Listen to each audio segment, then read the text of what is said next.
Sine qua non.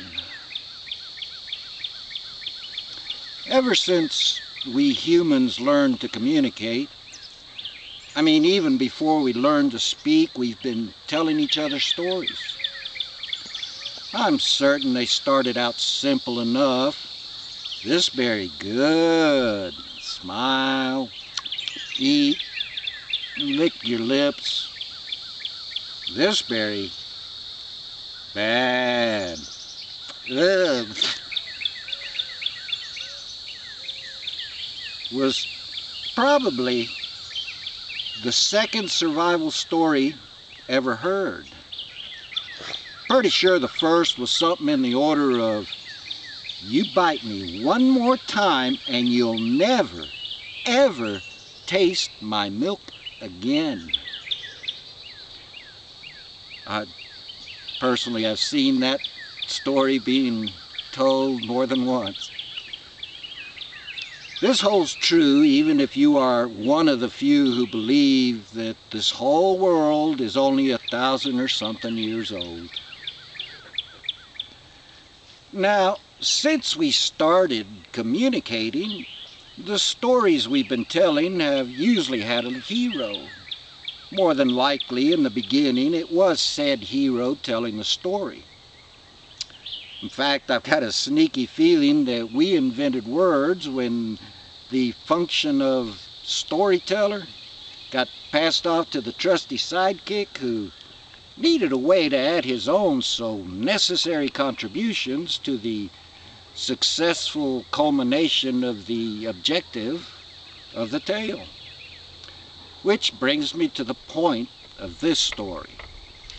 If you want your story remembered with the fewest amount of repetitions, it has to have 3 basic qualities. First, it has to be entertaining. And man, I'm hoping you guys are still happily listening, because otherwise this is really embarrassing. Anyways, it's too late to stop, which is the 4th on the list, but I had to cut it due to time constraints, YouTube and all. Second, you've got to include the audience. Not only do heroes not act alone, he or she needs the whole family, tribe, nation, whatever the congregation. When you hear one does not live by bread alone, what that means is that without people in your life, you're not really living, you're just existing. Third, and now this is the most important aspect. You can actually screw up the first 2, but if you want your story to be remembered, even if you only get to tell it once, it has to be true. The 5th is brevity, but since I knew I was going to mess that up, I didn't want to draw attention to my failings, so you can understand why I wasn't going to mention that. Anyways, if you give me just a little more time, I'll tell you a story about how 100 years or so ago, storytelling began to become propaganda. U.S. education by the media or in school teaches us about heroes. How he or she did this or that, when they did it, even where they sat, and how the line they drew, it changed the future.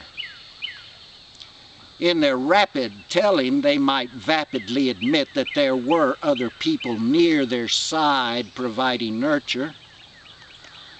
What they'd rather you not know is how the process starts out slow, but doesn't stop until most of the population cannot ignore nor any longer can deny the truth, the movement does exemplify and permeates all those within the nation. A leader is someone whom, having followed the crowd, is able to speak both clearly and loud the truth in the lessons they've learned. And the leader is rarely the originator. My opinion, he's often just the best orator, even when their position is bloody well earned. But the media, propaganda machine, will spin out a picture, it can be either good or mean, to focus your attention on just one thing. Their job, as always, is to limit, to concentrate on the face of the unit and forget that each has a body to bring.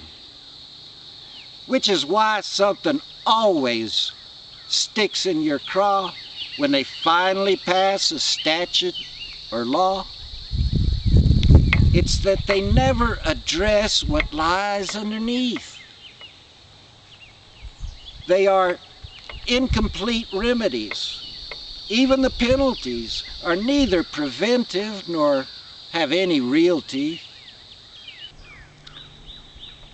which makes it much easier when, over time, they erode all the gains, commit the same crime within clouds of forget.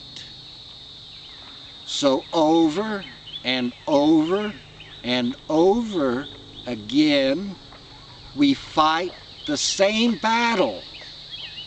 And we always win.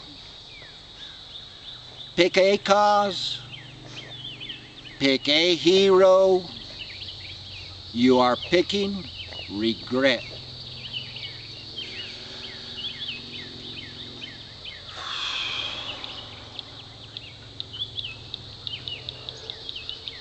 Now, into the circle fire.